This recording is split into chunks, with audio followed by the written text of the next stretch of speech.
Hand her over. Well, of course. Butterfingers.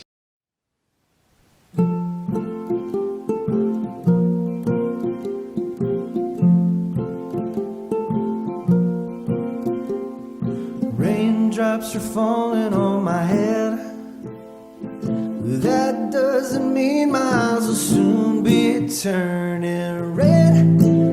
Hello everyone, welcome back to the Real Screen Time. I'm Andrew Thomas. I'm here with my fellow Spider-Man, Christopher Johnson. Hello everyone. And we're continuing Year of the Spider with Spider-Man 2. Yes. Yep. Oh my god. Oh my god. I always knew this was the best one of the trilogy, but I forgot how good it is. Yep. But we'll get into that. Why don't I go into the overview? Yes, you should. Spider-Man 2 is a 2004 superhero film directed by Sam Raimi and written by Alvin Sargent from a story written by Alfred Gall and Miles Miller from the Smallville. They're back. Oh, interesting. Yeah. And Michael Chabon.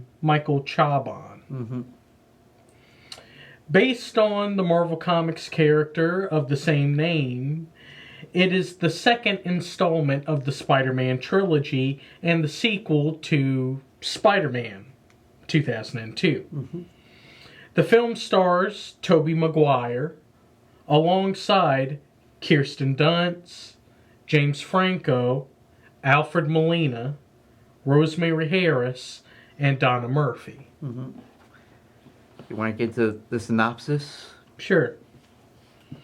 2 years after the events of Spider-Man, Peter Parker is struggling to manage both his personal life and his duties as Spider-Man, which affects his civilian life dramatically.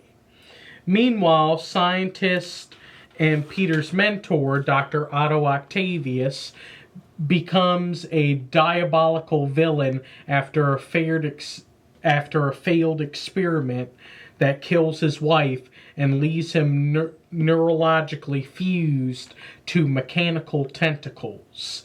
Spider-Man must stop him from recreating the dangerous experiment while dealing with a subconscious desire to stop being Spider-Man that is stripping him of his powers. But rewatching it again, it was still really good. Yes, very good. Yep. I mean, the story was definitely still fantastic. Yeah. And you definitely felt that all the characters had grown in some way. You know, in that 2-year span in between films. You know, Peter's still trying to do his best, but, you know, things are still kind of rough with him living on his own. Yeah. I mean, now that Norman has died after the events of the first Spider-Man, Harry now has to take over Oscorp, and I think he's in way over his head. We should discuss that when we discuss about the cast. Yeah.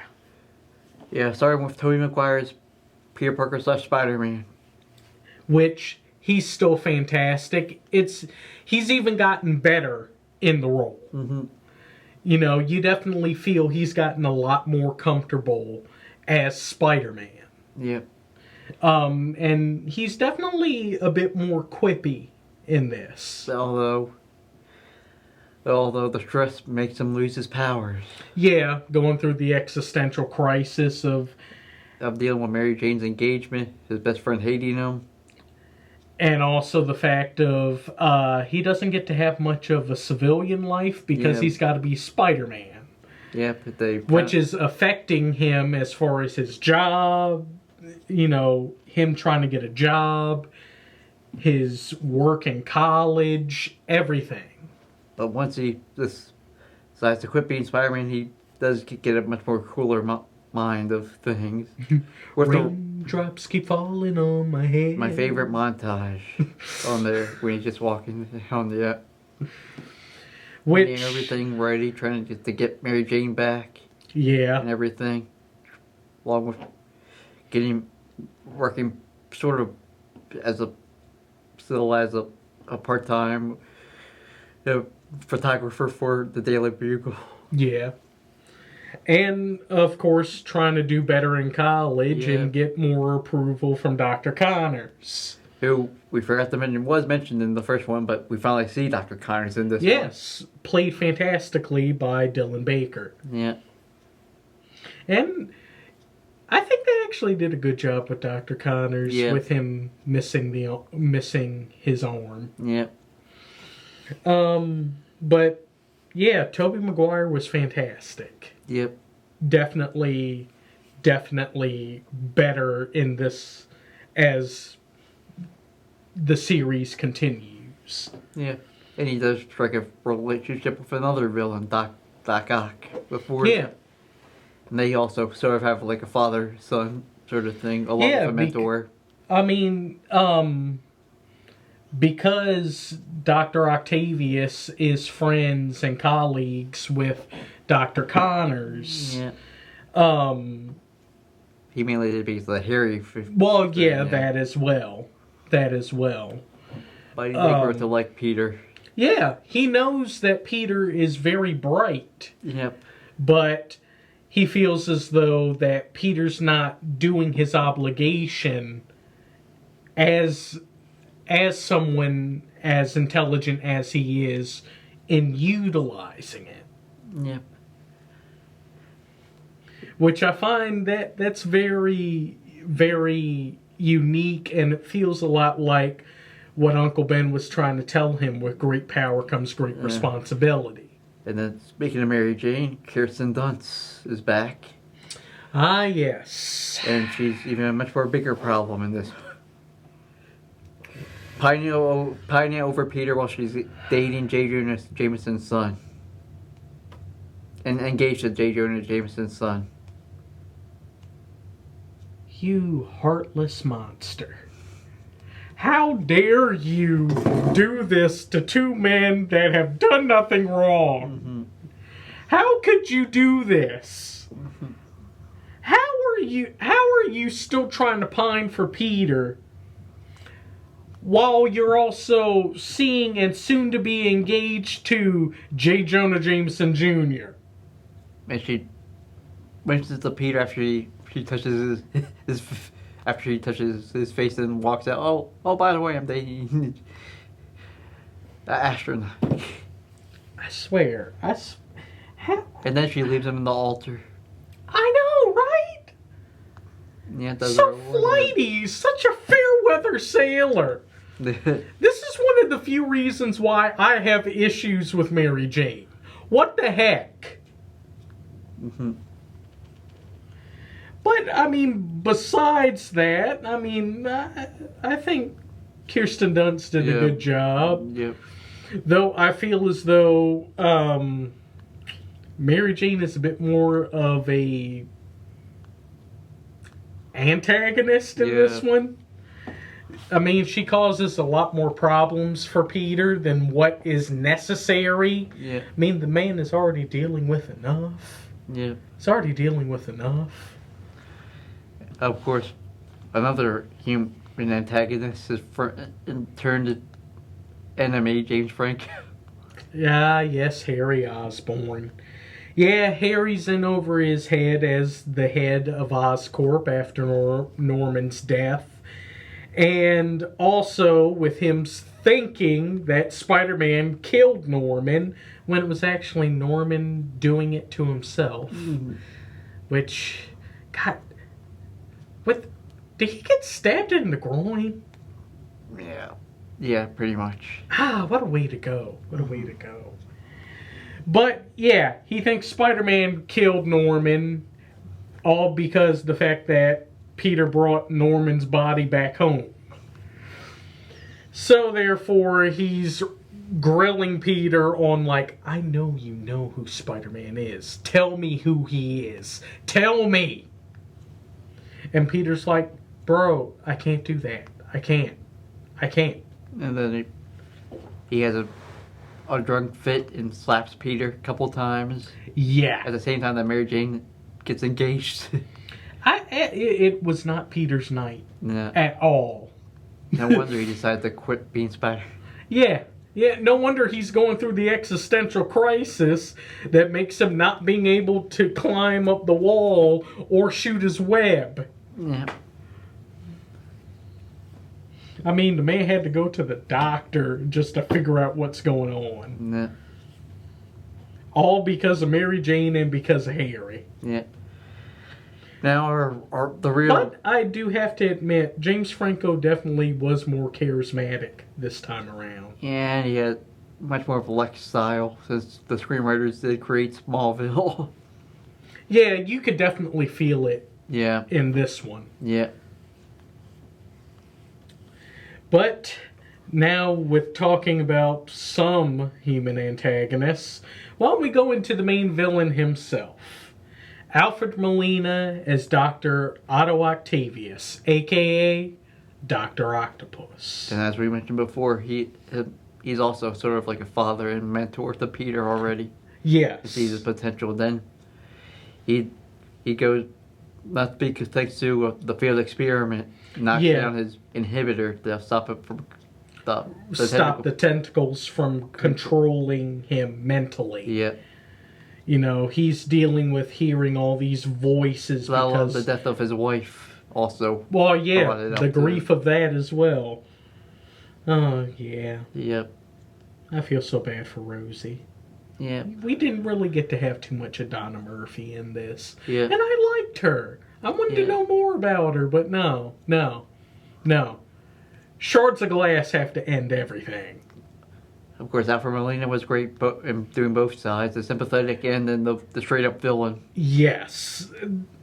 Once again, the villain is the MVP of the film. Alfred Molina was fantastic. Really... Was he the MVP in No Way Home, though? I mean... We'll have to see about that once we go to No Way Home. Because he was also... Because... Like we said, all the villains from the multiverse come back. Yeah. But I really enjoyed Alfred Molina in this. Yeah. I actually prefer his portrayal and look of Dr. Octopus compared to how he's been done in a lot of other things. Yeah. When I think Dr. Octopus, I think of Alfred Molina. Mm-hmm. And I love the fact of... You know, yeah, he does feel very warm and really wants to be a good mentor to Peter. But then once he goes full Dr. Octopus, how utterly charismatic and diabolical he is.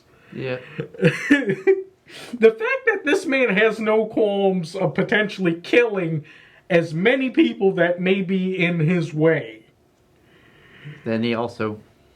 But he does a sacrificial death. Yes. Once he gets his senses back. Yeah, which I also really enjoy. The fact that, you know, he doesn't want to be a monster. Yeah. He doesn't want to essentially be what, you know, Norman Osborn was. Yeah. And the fact that he does sacrifice himself is very noble and sad. Yeah, but at least he gets to be with his wife. Maybe. Yeah. Maybe. But he redeemed himself, so who knows? Well, like we said, No Way Home. Very true. Very true. Yeah. Of course, then we also had our supporting cast back, like J.K. Simmons. Yes. Who never interacts with his son at all. Which, dear God, is he nothing more than a cardboard cutout? John Jameson, played by Daniel Gillies. Yeah. I mean... They don't even have a scene or two together. They're just, like, in the scene, but they don't interact with each other. No, they don't. Which, I mean, at least in the comics and in the animated series, I mean, at least John was, like, important. Mm-hmm. I mean, he's the reason why the Venom symbiote ends up on Earth, but he doesn't even get to have that in this film. He just said to get his heart broken by Mary Jane. Yeah, yeah. But of course... But J.K. Simmons is still fantastic. Him and his heart... Of course, in the lead scene, he actually wears a spider suit after... Oh, yeah. If you watch the producer's cut of this movie, you get to see it. The 2.1 version. Yeah, which is utterly fantastic and hilarious. That's the only reason why you should just watch the 2. That's the only reason you should watch the 2.1 version. But other than that, I like the theatrical version better. Yeah. Than that one. Yeah. I don't know. Part of me thinks him just having the suit on the wall like a trophy makes a bit more sense. But I would not be surprised that the man would put the suit on and act like Spider-Man. Oh, God. Of course, Elizabeth Banks still does great in it. Yeah. Helping she's Peter out with the check. Yeah, she's great as Betty. Pretty much the whole staff in the Daily Bugle is still great. Including Sam Raimi's brother, Ted Raimi, who we forgot to mention, who's in there for most of the movie. Who's in there as a supporting thing. But everyone did great at the Bugle. Yeah, but of course, then we have Aunt May, Rosemary Harris. Who's still giving those great speeches and helping guide Peter. She finds out about what happened that night with Uncle Ben from Peter. And I think in a weird way, I think she's starting to piece together the fact that Peter is Spider-Man, but she doesn't really tell him. Yep. And she does forgive him, which also gives him the confidence to go back to being Spider-Man. Yeah.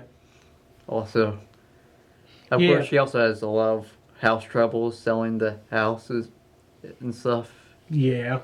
Because Uncle Ben's not there anymore to take care. And most likely the pension. Yeah. Not coming in. Yeah. But Rosemary Harris is still great. Yeah. Still great. But was there any other... And then the cameos... For any other good. Well, I mean, of course, we talked about Dylan Baker as Dr. Kirk Connors. Yep. Hal Sparks. Yes. as the guy that's in the elevator with Spider-Man. Yeah. Hilarious. Cool outfit. It's a little itchy. Yeah, it kind of rides up in the crotch. Yeah. It's Stan Lee again. Stan Lee cameo. I think he had a bit of a greater part in this, or was he still just a bystander running away? I think he was just a bystander. Well, either way, Stan Lee. You know, Stan Lee cameo. Joel Mchale made a cameo. Before his future of being the soup host and then the Community, and now he's being a series regular in Stargirl for another superhero property. And also, we get to see Phil Lamore. Mm-hmm. Yes. Voice actor and physical actor extraordinaire Phil Lamore. Mm-hmm. As he is one of the various people on the train during that fantastic train scene that helps Spider-Man from falling. Mm-hmm. And plus... the fight scenes were still pretty good. Well, there's also one other person that was also on that train to help back up Spider-Man. Vincent Pastor, mm-hmm. Big Pussy from The Sopranos. Mm-hmm. Wow, future stars in there. Or current, or current stars. Yeah. But great cameos. Great fight scenes. Oh, and before I forget, playing Peter's boss, Mr. Aziz, comedian and former Daily Show correspondent Ostiv Momvi. Yep, he was really good for for his 2 scenes that he had. Yeah, and he really liked Peter, but he felt Peter was too much of a liability. He really did feel bad. And Bruce Campbell again, being the dick who refused to let Peter in to see the importance of being earnest. Yeah. The man was just a few minutes late to get in to watch Mary Jane perform in that play. And Bruce Campbell doesn't let him in. Which really brings up the theory of Bruce Campbell playing Quentin Beck, Mysterio, all the more interesting. And I think it might actually be true. Well, we'll get to that when we talk about Spider-Man 3. Yeah.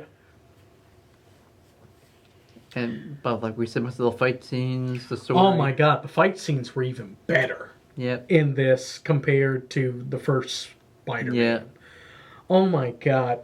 The train scene alone makes scene, this film. That's the best scene in my opinion, though. Yes, that train scene and that was wasn't even the fantastic. climax yet. I know. It was in the middle of the film. Yeah. But yet, that sequence was so great. Just seeing, the CGI had gotten better, but at the same time, it worked seamlessly with the practical effects. And like we mentioned, we get the New York feel that we forgot to mention in the first one. We get the New York feel of everyone cheering for Spider-Man once the villain comes up. Yeah. We forgot to mention that for the first movie, but the climax did the same thing. Yeah, New York is definitely an additional character in these films. Yeah. I mean, whether it's, seeing all the people giving their thoughts on Spider-Man when he first shows up in the first film, the Asian lady playing the violin in this film, which I find interesting. When you hear her sing the first time, her accent is thick, but then the next time you see her after Peter has stopped being Spider-Man, her accent has gone away and her English is much better. Very nice attention to detail. There wasn't really much bad. Like we said, only the Mary Jane part was really... Oh, yeah. Oh, yeah. That was the only really bad thing was Mary Jane. And the fact that Peter just decides to quit being Spider-Man so quickly. Yep. But let's not forget, we're forgetting a few other things to absolutely gush about as far as the good. I mean, the practical effects. Yeah. Dr. Octopus's tentacles are practical. They are actual puppets. Oh, yeah. We forgot to mention Willem Dafoe also cameos. Oh, yes. Very nice cameo from Willem Dafoe. He wasn't really supposed to be in the sequel, but he was just walking past New York and saw them filming. They're like, oh, while you're here, we do need some scenes. We might need some scenes to help flesh out Harry's character a lot more. Yeah. And in one of the blooper reels, he actually trolls Alfred Molina. I've seen that, which was fantastic. Which won't be the last time they work together. Hey. But this time on screen this time. Well, heck, this wasn't even the first time Alfred Molina worked with Rosemary Harris. Mm-hmm. They're all over the place. It's always going to be 6 degrees of separation from someone. I know. In every movie. So. I know. Oh, man. Yeah, Willem Dafoe. Avenge me! No! Oh, so that's where his goblin lair was. Yeah. And it's Spider-Man's fault. Yeah. But also with talking about great moments, the Evil Dead moment. Mm-hmm. Yeah, with with Dr. The tentacles. Octopus's tentacles just utterly murdering the you-know-what out of all the doctors trying to remove the tentacles off of Dr. Octavius. Yep. Ooh. Good Lord, it was brutal. Yep. Good Lord. And even though it is maybe Alfred Molina could have sold the no a little bit better, but I still think his no was still good. Yeah. With the tentacles also reacting with the no. And also, let's not forget, like I was saying, with Tobey Maguire getting so much better in the role, he is acting a lot more like the comic book Spider-Man. You know, and I really enjoy that. Yep. So, you want to get to the score since we already talked about everything? Yeah, by all means. Why don't you go first? I give this a 10 out of 10. Oh my. Yeah, like I said, this was really the only Tobey Maguire movie I saw Tobey Maguire Spider-Man movie I saw in theaters. And I really enjoyed it. Oh, dang. You just made this so much harder.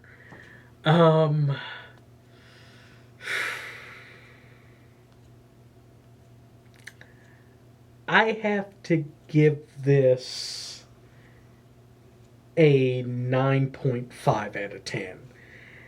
There's a reason why. There's a reason why. And you'll understand once we get into some of the other films.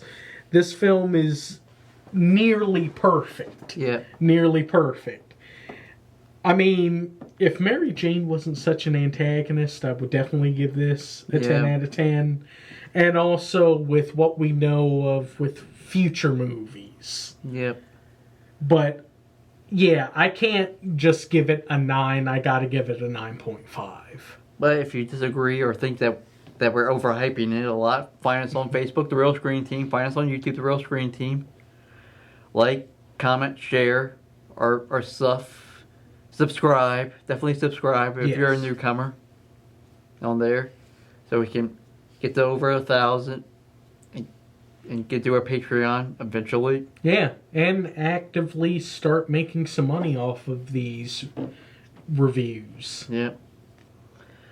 And plus, who knows, maybe we could even start doing some other side things in the future. But before we go, we're finishing up Tobey Maguire's Spider-Man with Spider-Man 3. The mixed review one. The mixed bag.